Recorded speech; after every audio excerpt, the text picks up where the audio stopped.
The Forgotten Children of Prehistory. What ancient footprints reveal.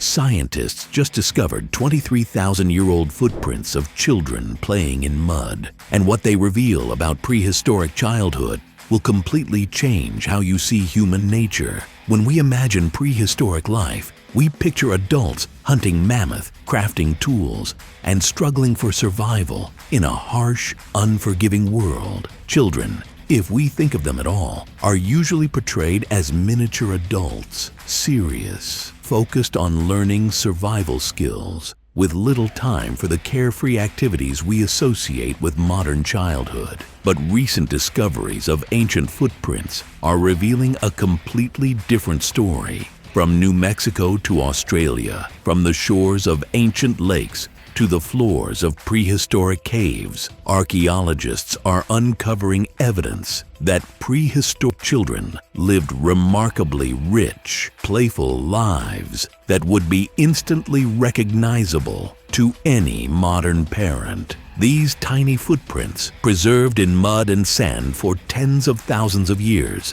are telling us stories that no bones or tools ever could. They're revealing that childhood, with all its wonder, curiosity, and joy, isn't a modern luxury but an ancient human inheritance that's been shaping our species for hundreds of thousands of years. Chapter 1. The Playground at White Sands. The most extraordinary discovery comes from White Sands National Park in New Mexico, where researchers have uncovered what can only be described as a prehistoric playground. According to research published in Science in late 2024, the site contains over 400 human footprints dating back 23,000 years, making them among the oldest evidence of human presence in North America. But what makes these footprints truly remarkable isn't their age. It's what they reveal about the children who made them. What we're seeing is clear evidence of children at play, explains Dr. Matthew Bennett of Bournemouth University, who led the research team. These aren't footprints of children following adults or learning survival skills.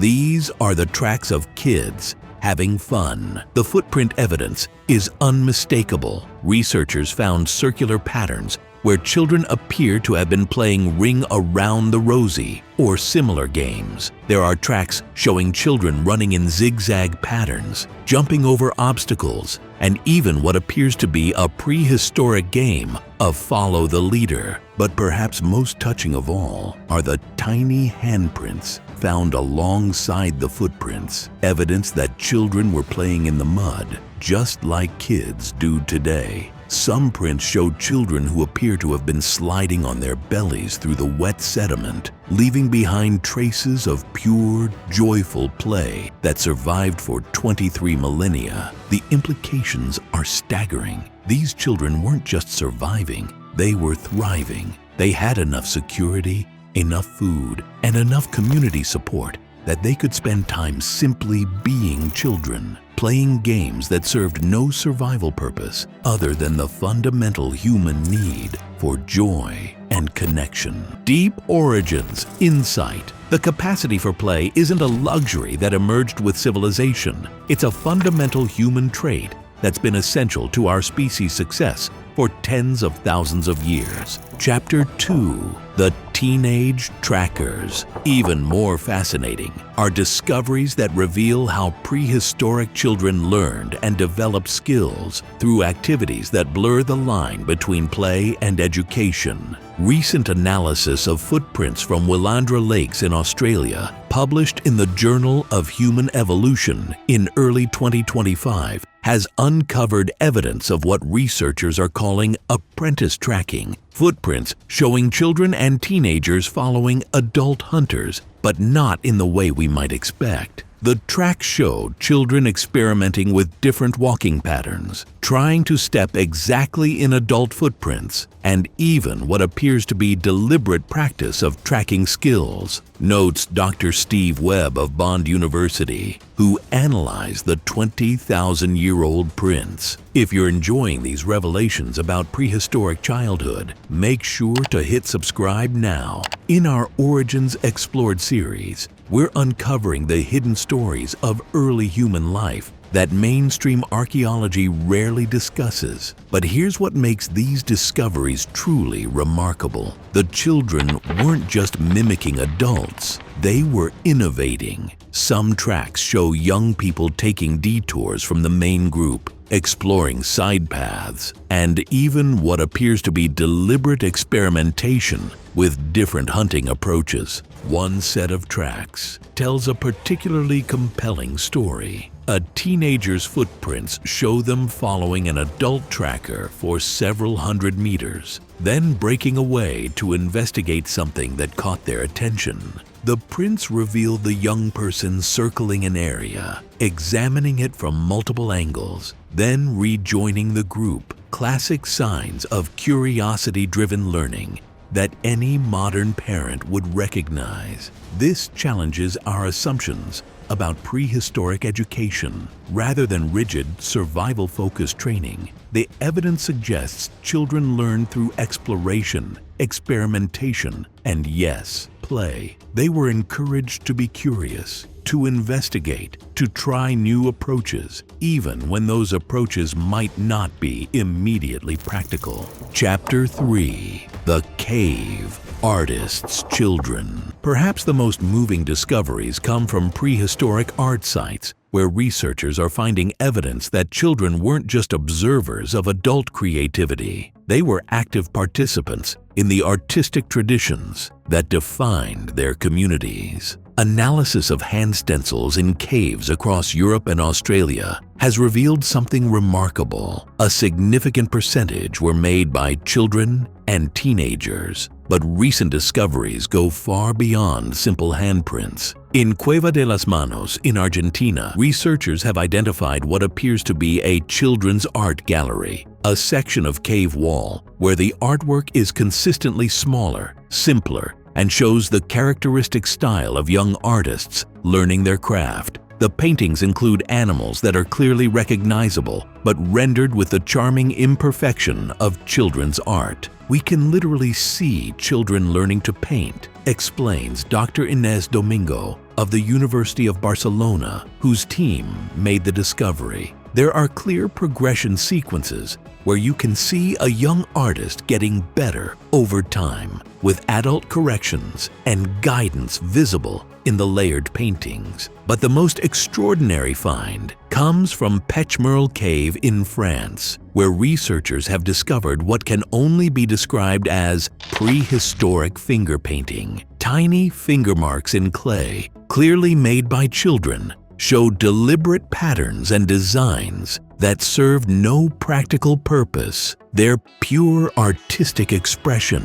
The implications are profound. These children weren't just being taught survival skills, they were being inducted into rich cultural traditions that valued creativity, self-expression, and beauty. They were encouraged to make their mark, literally, on the permanent record of their community. Chapter 4. The Social Lives of Stone Age Kids. Recent discoveries are also revealing that prehistoric children had complex social lives that included friendships, games, and even what appears to be organized group activities. Footprint analysis from sites across Africa and Europe has uncovered evidence of children traveling and playing in groups, often without direct adult supervision. At Laetoli in Tanzania, researchers have identified tracks showing groups of children walking together, playing games, and even what appears to be evidence of childhood arguments. One set of prints shows a child stomping away from a group,